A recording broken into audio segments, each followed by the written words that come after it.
Being a spin-off of one of the most beloved TV shows of all time, Better Call Saul had big shoes to fill. You're goddamn right. Over the course of the series, Saul has proven itself to be a worthy successor, thanks in no small part to its visual style. May I suggest you widen the frame?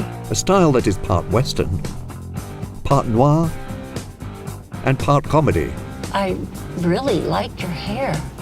which somehow all blend together to make one of the most visually sophisticated shows on television. Lightning bolt shoot from my fingertips! This is the cinematography of Better Call Saul. Be sure to subscribe to our channel and enable notifications to stay current on all things filmmaking. Cut! Great! Warning, there will be spoilers and a bit of violence ahead. No!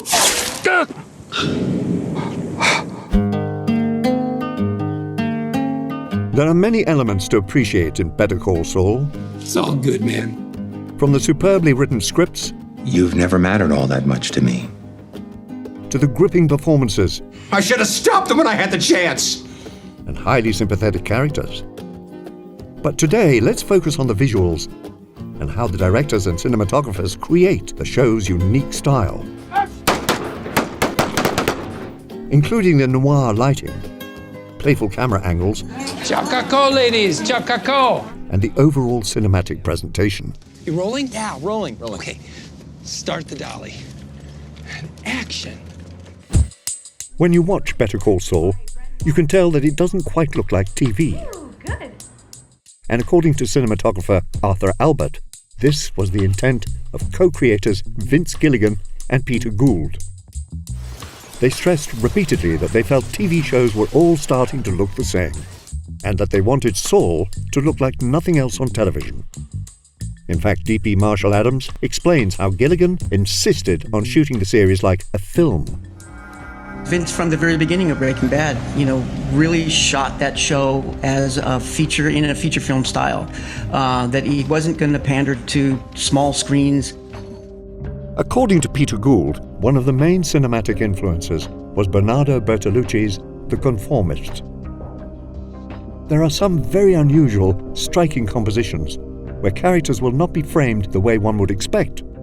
It's not classical good composition, but the compositions all had good meaning. In the season 1 finale, Gilligan points to this influence in one shot in particular. We put Jimmy low and to the far right of the frame, so you've got this wide frame of the big building in the background. It fits the character's mood and inner turmoil in that moment. Another source of influence was classic Hollywood westerns. In particular, the use of wide shots could capture how the landscapes engulf the characters. I don't have enough of this for the both of us. In addition to capturing the iconic western landscapes, holding on the wide shots also became the preferred way to shoot scenes, as inspired by The Godfather. Coppola had the confidence to hang back wide and not cut until it was damn well time to cut. The Godfather teaches you restraint. We try to emulate that on Better Call Saul. We like to stay wide and keep the cutting pattern slow. You want me to wait? Nah. They'll be here. Really, go. According to cinematographer Paul Donachie, there is an additional benefit for these wide-shot dialogue scenes. Oh, so this is my fault. You actually listen to the dialogue more intently watching these wide shots, rather than cutting from close-up to close-up to close-up like you would in a regular show. Employee of the month over here! Yeah! Hooray! Give him a medal! These cinematic, Western-inspired wide shots are aided by the camera and lens choices. Okay, just keep rolling. Tights, wides, just get me some good angles. According to Adams, the cameras changed from season to season, but the cameras were Panavised, meaning modified to include Panavision accessories.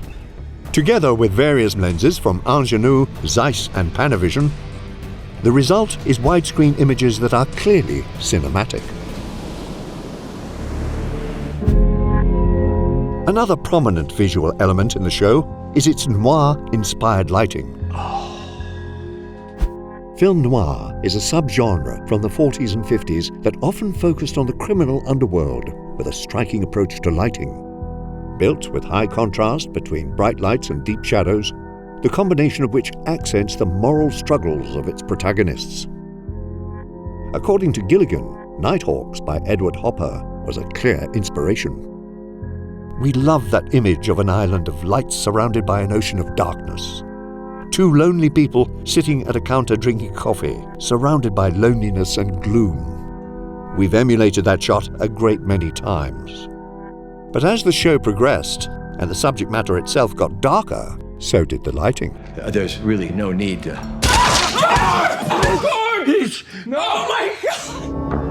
As such, the cinematographers will often rely on ambient light and practical lights as the primary sources of illumination. Ambient light is any light that isn't brought onto set by the crew. Practical lights are any lights that are seen in a shot, like a lamp or a neon sign. I've really gravitated towards much more kind of natural-looking stuff. Things that feel like they're driven by a practical in a much more naturalistic way. Relying on these forms of lighting often means working with less light. The crew was able to overcome this issue by choosing more and more advanced digital cameras as the series progressed.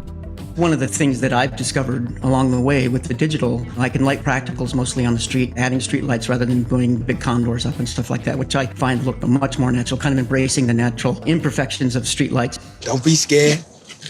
I ain't gonna bite. Of course, relying on natural light is even harder at night. But by using Panasonic's VariCam 35, which can shoot at 5000 ISO without much grain, the team was able to pull it off.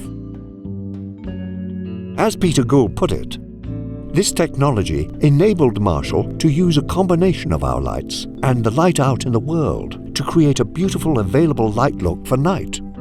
A look that wasn't like anything we'd seen before.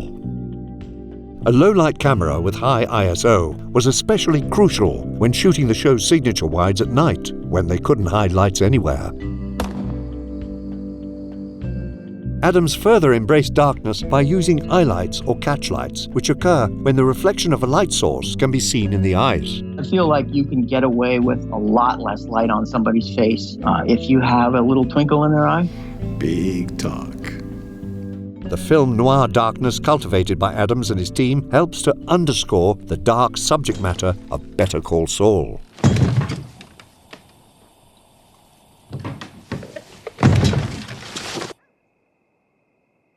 But the show also balances a good deal of comedy with all this darkness.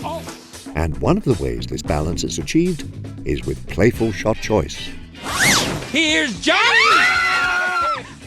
Much of the comedic elements in the show emerge through the performances, situations, and dialogue. It's me! I got a new car. You like it? But the camera work is also employed to help give the show a visual levity. Saul's origins in Breaking Bad provided a good deal of comic relief. What are you doing, detective? What are you doing talking to my client without me present? You sneaky Pete!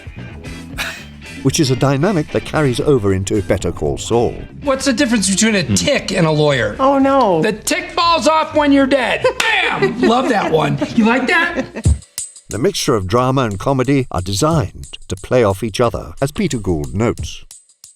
There's a comic element to both shows, and we always say that it's a little bit like peanut butter and chocolate. They make each other taste better. The drama makes the comedy funnier, and the comedy certainly makes the drama more dramatic.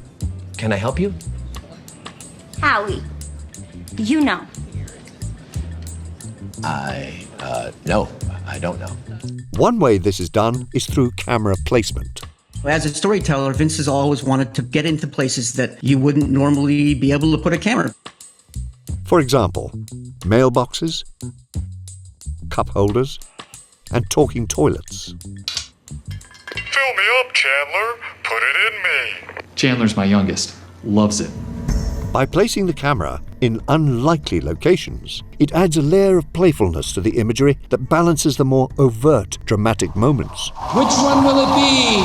To pull these types of shots off, the crew used more compact cameras like the Sony A7R II or Blackmagic Pocket Cinema cameras.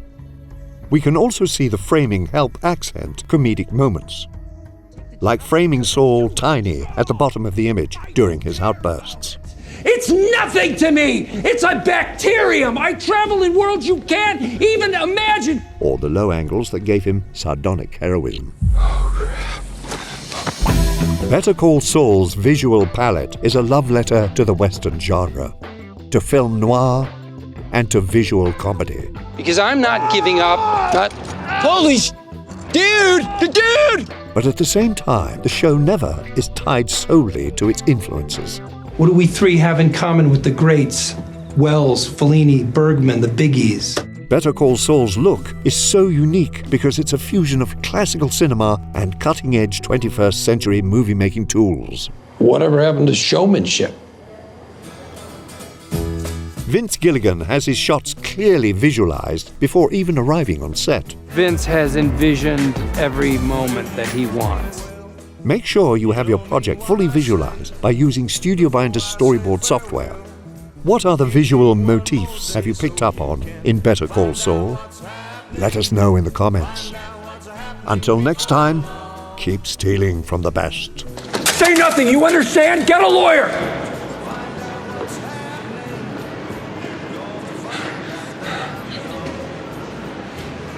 Get a lawyer. Ass. Better make up your mind. It all depends on you.